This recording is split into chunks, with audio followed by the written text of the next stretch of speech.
Kathua. Hello guys, आज हम लोग पढ़ने वाले हैं अनुपात एवं समानुपात, रेशियो एंड प्रोपोर्शनल, है ना। तो अनुपात पढ़ेंगे। तो अनुपात क्या होता है? अनुपात दो सजातीय राशियों के संबंध में यह बताती है कि एक राशि दूसरी राशि को कितनी गुनी है। जैसे मान लीजिए एक राशि, जैसे यहाँ पे 2 और दूसरा राशि है 4, इन दोनों के बीच का अनुपात ज्ञात करेंगे तो एक अनुपात कितना आ रहा है? 2। तो ये दोनों पद क्या है? सजातीय पद है। जैसे अगर हम बोलेंगे 1 किलोमीटर अनुपात 2 मीटर, ये सजातीय पद नहीं है क्योंकि ये किलोमीटर में है और ये मीटर में है, तो ये सजातीय पद नहीं है। इसको सजातीय पद में कैसे बदलेंगे? तो ध्यान से समझना है, या तो किलोमीटर को मीटर में चेंज कीजिए या तो मीटर को किलोमीटर में चेंज कीजिए। तो 1 किलोमीटर बराबर होता है 1000 मीटर, ठीक है, अनुपात 2 मीटर। अब इसको तोड़ेंगे तो अनुपात जो है हमारा निकलेगा, वो मीटर से मीटर कैंसिल होगा, 2 से काटेंगे तो 500 बार में 500 अनुपात 1। तो वही बोल रहा है, अनुपात दो सजातीय राशियों के संबंध में यह बताती है कि एक राशि दूसरी राशि के कितनी गुनी है। तो बताइए, एक राशि दूसरी राशि के कितनी गुनी है? एक राशि दूसरी राशि के कितनी गुनी है? तो 500 गुनी है। कितनी गुनी है? 500, ठीक है। इसे दो राशियों के बीच क्या है? अनुपात का सिंबल चिन्ह रखकर सूचित किया जाता है। दो राशियों के बीच में क्या रखा जाता है? अनुपात का सिंबल दिया जाता है। इसे ए बटा बी भी लिख सकते हैं। अनुपात, जैसे मान लीजिए ए अनुपात बी है, तो इसको हम लिख सकते हैं ए बटा बी। मतलब कि अनुपात क्या है? तो एक बटा है, एक भिन्न है। अनुपात क्या है? एक भिन्न है।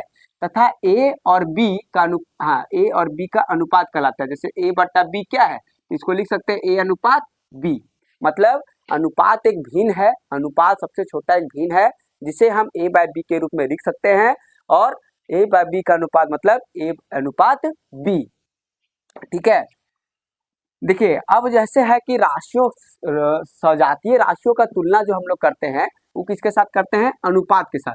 सजातीय राशियों का तुलना हम लोग किसके साथ करते हैं? अनुपात के साथ। उसी प्रकार अनुपात का जो हम लोग तुलना करते हैं उसे क्या कहते हैं? समानुपात। अनुपातों का तुलना हम लोग किसमें करते हैं? समानुपात में। अनुपातों का तुलना हम लोग किसमें करते हैं? समानुपात में। देखिए यहाँ पे, देखिए समानुपात का दो सिंबल, देखिए यहाँ पे दो रेशियो को अगर हम मिला देते हैं आपस में, वो समानुपात का चिन्ह हो जाता है। जैसे ए अनुपात बी, ठीक है, समानुपात सी अनुपात डी। देखिए यहाँ पर अनुपातों का तुलना कर रहे हैं। देखिए दो अनुपातों का तुलना कर रहे हैं। अनुपात पहला क्या है? ए और बी, और दूसरा अनुपात क्या है? सी और डी। इन दोनों को क्या कर रहे हैं? तुलना कर रहे हैं। तो जब भी अनुपातों का तुलना करते हैं, किसमें क्या कहलाता है? समानुपात। और जब सजातीय राशियों का तुलना हम लोग किसमें करते हैं? अनुपात में करते हैं। यहाँ तक समझ में आ गया होगा। अब देखिए इसमें 4 पद है, समानुपात में 4 पद है। देखिए यहाँ पे ए बी सी डी, प्रथम पद, द्वितीय पद, तृतीय पद और चतुर्थ पद। अब देखिए कि पहले और चौथे पद को चरम पद बोला जाता है। पहले और चौथे पद को क्या बोला जाता है? चरम पद। और दूसरे और तीसरे को मध्य पद बोला जाता है। और इन दोनों का गुणनफल हमेशा क्या होता है? बराबर होना चाहिए। अगर बराबर है तो आपका जो राशि है वो समानुपात होगा, अन्यथा समानुपात नहीं होगा। जैसे हम क्या बोल रहे हैं यहाँ पे, देखिए ए और डी क्या है? चरम पद है, और बी और सी क्या है? यहाँ पे मध्य पद है। अगर हम सपोज दैट करते हैं 2 अनुपात 4 समानुपात 4 अनुपात 8, तो देखेंगे हम लोग कि सबसे पहले चरम पद इसका क्या होगा? तो चरम पद 2 और 8 होगा। तो 2 8 का कितना हो जाएगा? 16, है ना। समानुपात यहाँ पर मध्य पद का अनुपात कितना आ जाएगा? 16, 4 चौके 16। तो क्या ये आपस में बराबर हैं? तो देखेंगे कि हाँ ये बराबर हैं, तो ये समानुपात में हैं। अन्यथा अगर बराबर में नहीं होता तो ये समानुपात में नहीं होता। चलिए यहाँ तक समझ में आ गया होगा। फिर से एक बार रिवीजन करवाते हैं। अनुपात क्या होता है?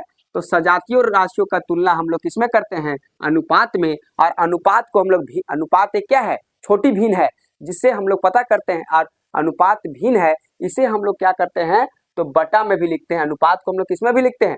बटा में भी लिखते हैं, ठीक है। अब अनुपातों का जो तुलना हम लोग करते हैं वो समानुपात में करते हैं। जैसे अनुपात का तुलना हम लोग कर रहे हैं किसमें? समानुपात में।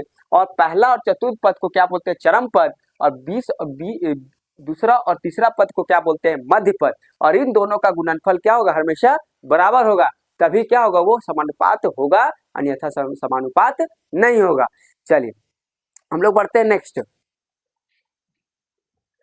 देखिए अगला हम लोग जो पढ़ेंगे उसका जो है पहला का नाम है मध्य समानुपाती, दूसरा है जटिल अनुपात, तीसरा है विलोमानुपात और अगला समानुपात और तृतीय अनुपात।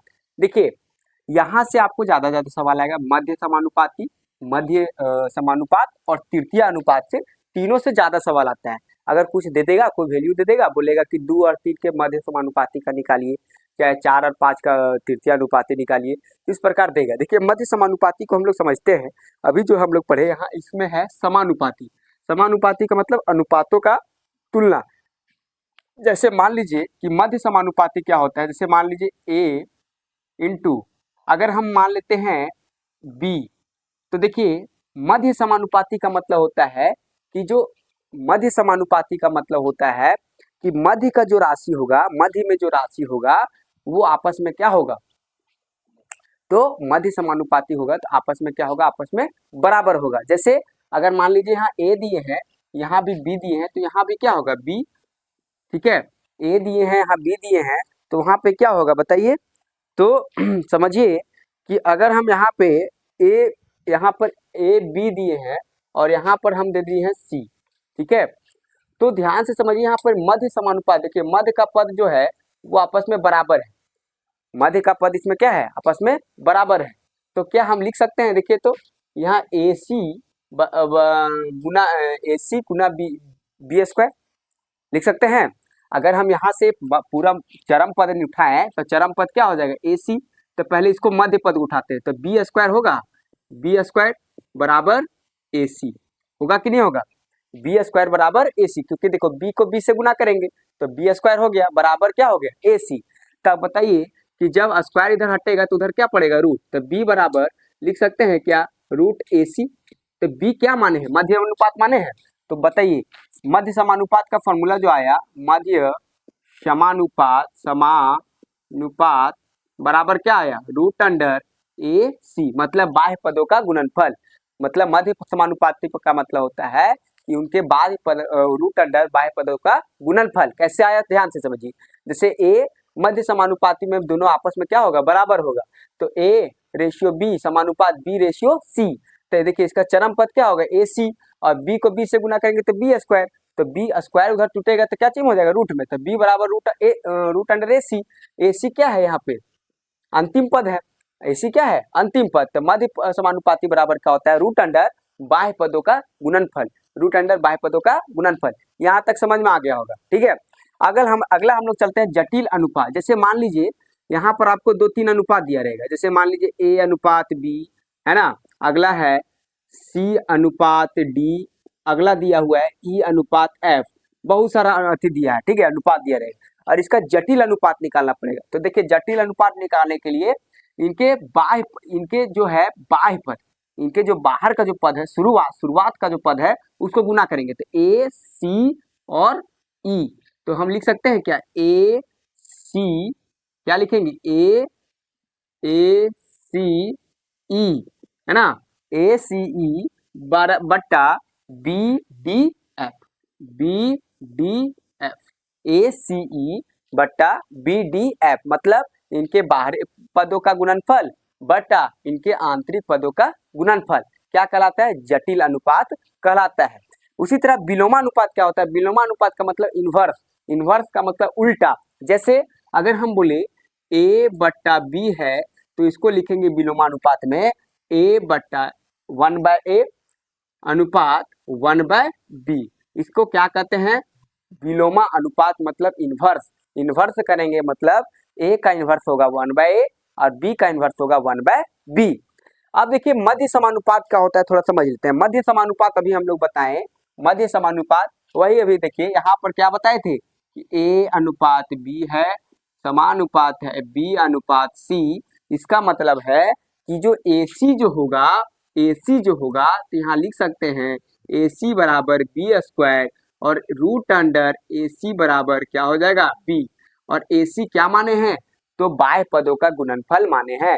तो मध्य समानुपाती का मतलब क्या होता है, रूट अंडर बाह्य पदों का गुणनफल।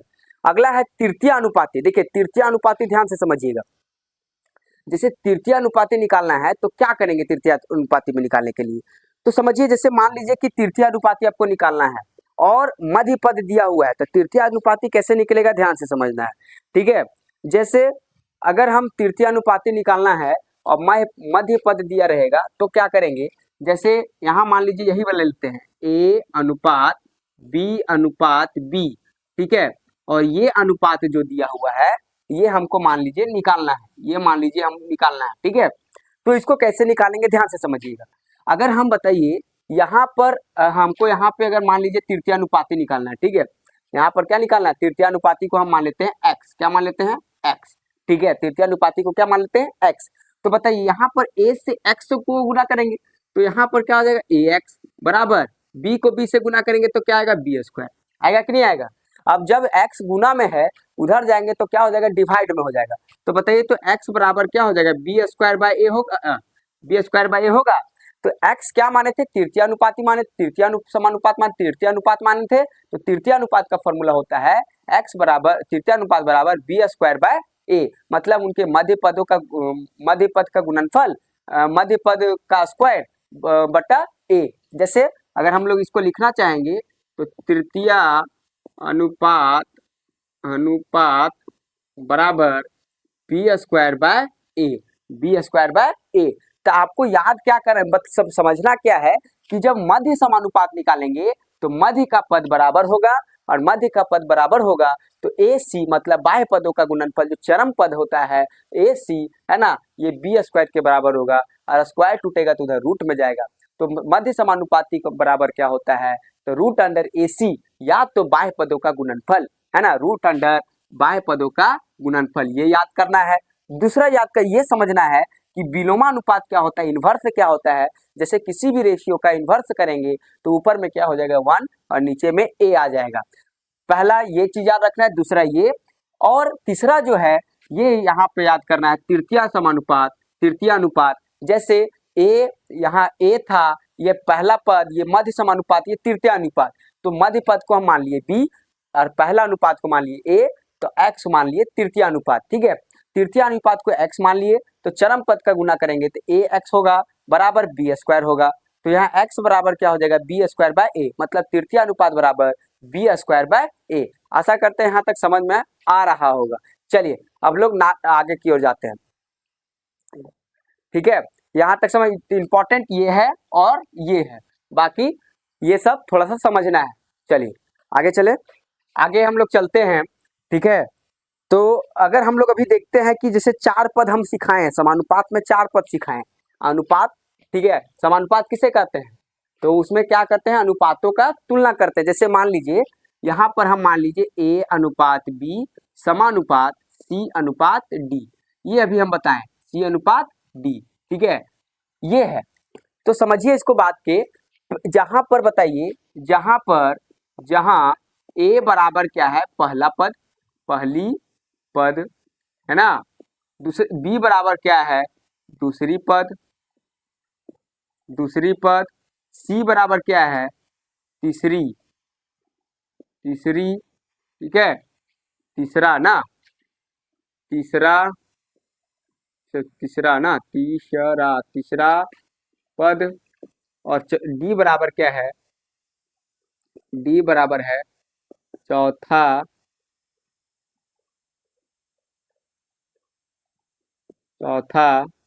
पद, ठीक है, समझ में आ गया। तो पहला पद, दूसरी पद, तीसरी पद और चौथी पद, पहला पद, दूसरी पद और तीसरी पद और चौथी पद। अगर मान लीजिए इसमें पहली पद निकालना है आपको, क्या निकालना है पहली पद, तो बताइए तो पहली पद अगर निकालना है तो क्या करेंगे। अगर मान लीजिए आपको ए निकालना है, क्या निकालना है ए, तो क्या करेंगे बताइए, तो हम बताइए तो बी और सी मतलब दूसरी पद गुना तीसरी पद बट्टा चौथी पद होगा। दूसरी पद, यहाँ पर दूसरी पद है और ये तीसरी पद है, तो दूसरी पद को तीसरी पद से गुना करेंगे और भागा किसे देंगे चौथी पद से। ऐसा क्यों कर रहे हैं, क्योंकि ए और ए डी होगा बराबर हो जाएगा बी सी, तो ए यहाँ बाहर करेंगे तो डी से भाग लगेगा कि नहीं लगेगा। तो हम लिख सकते हैं क्या, दूसरी पद है ना, दूसरी पद गुना तीसरा पद बट्टा क्या हो जाएगा, चौथी पद, चौथी पद हो जाएगा, है ना। उसी तरह अगर निकालना है फिर दूसरी पद, तो दूसरी पद निकालना जब रहेगा तो क्या करेंगे, ए और बी को मतलब ए और डी को गुना करेंगे और सी से भाग करेंगे, यही ना बताएं। तो बताइए पहली पद गुना चौथी पद बट्टा तीसरा पद। अगर आपको तीसरा पद निकालना है तो तीसरा पद कैसे निकलेगा, जैसे सी निकालना है तो ए और डी को गुना करेंगे, मतलब पहली पद और चौथी पद को गुना करेंगे और किससे भागा देंगे, दूसरी पद से। तो पहली पद गुना चौथी पद बट्टा पहली पद चौथी पद, किसका निकाला, तीसरा, तो दूसरी पद से क्या कर देंगे, दूसरी पद। उसी तरह अगर आपको निकालना है चौथी पद निकालना है तो कैसे होगा, चौथी पद जब भी निकालना होगा तो क्या करेंगे, बी और सी मतलब दूसरी और तीसरी को गुना करके ए से भागा दे देंगे। तो दूसरी पद गुना तीसरा पद बट्टा पहली पद। ये निकालने का, चार पदों का निकालने का फॉर्मूला है, ये ज्यादा बनाए नहीं है, बस यहीं से है कॉन्सेप्ट। जैसे हम बताए थे कि चरम पद का गुणनफल जो होगा मध्य पद के बराबर होगा।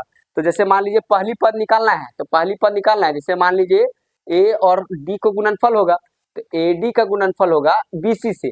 अगर मान लीजिए आपको पहला पद निकालना है, क्या निकालना है, पहला पद, तो ए जब बाहर करेंगे तो यहाँ लिख सकते हैं बी सी बाय डी, वही दिखे, देखिए बी सी को क्या माने हैं, दूसरा पद और तीसरा पद, तो दूसरी पद और तीसरा पद बट्टा डी क्या माने, चौथा पद, तो चौथा पद से क्या कर दिए, भाग दे दिए। समझ में आ गया। तो पहली पद बराबर होता है दूसरी पद गुना तीसरा पद बट्टा चौथी पद।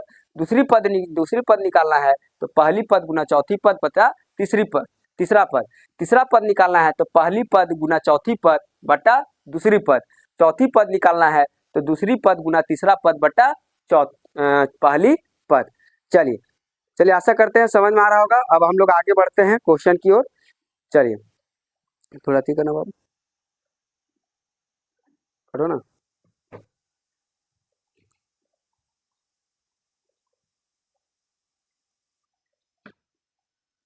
हो गया। देखिए अब हम लोग जो है सो प्रश्न की ओर जाते हैं, ठीक है।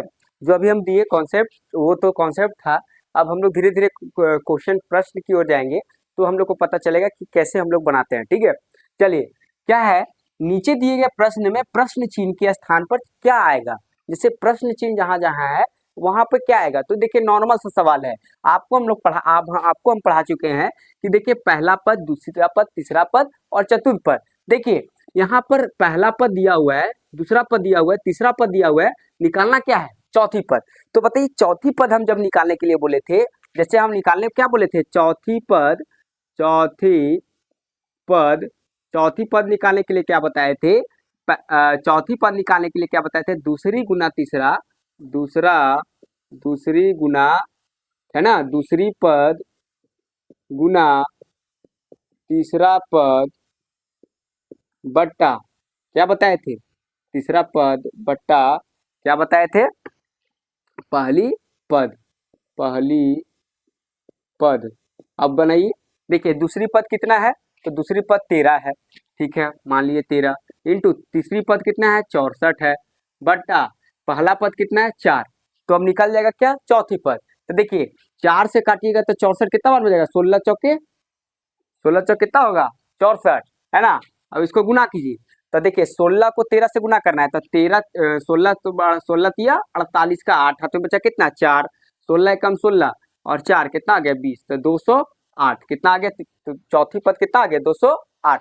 उसी तरह से बनाइए, जैसे देखिए यहाँ पहला पद दिया है, दूसरा पद दिया है, तीसरा पद दिया है, चौथा पद दिया है, तो चौथी पद का फॉर्मूला लगा दीजिए, चौथी पद है ना बराबर क्या हो जाएगा, दूसरी पद गुना तीसरी पद, तीसरा पद, है ना, बट्टा पहली पद, पहली पद।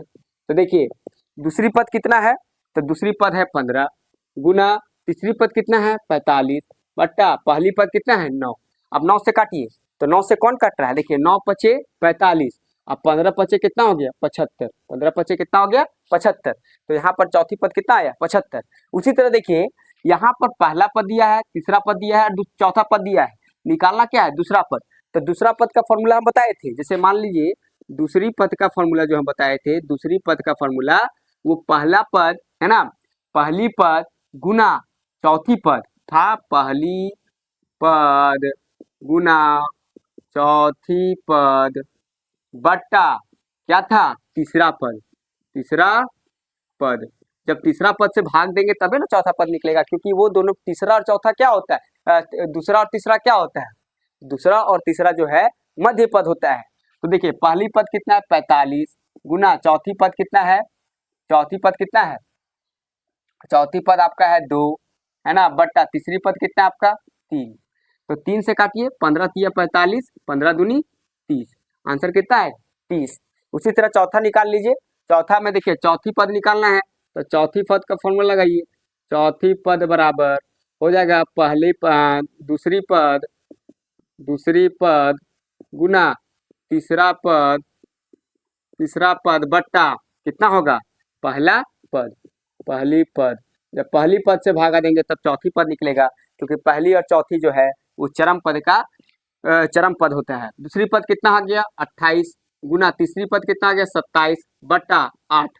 अब देखिए यहाँ पर रह गया कि 27 और यहाँ पर 8 है, तो 27 और 8 कैसे होगा ध्यान से समझना है, 28 और 7 कैसे होगा थोड़ा समझना है।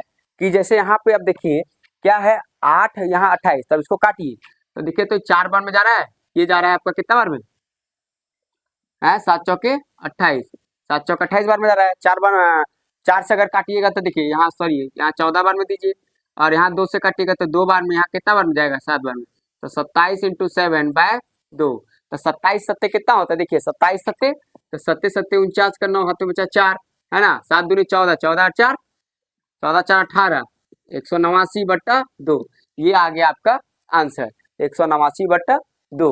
ठीक है समझ में आ गया।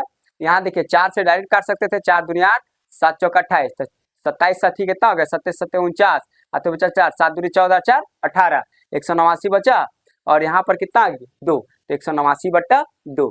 समझ में आ रहा है। तो यहाँ पर हम लोग चौथी पद निकाले, यहाँ पर दूसरा पद, यहाँ पे चौथी पद और यहाँ पे चौथी पद। ठीक है चलिए हम लोग आगे बढ़ते हैं।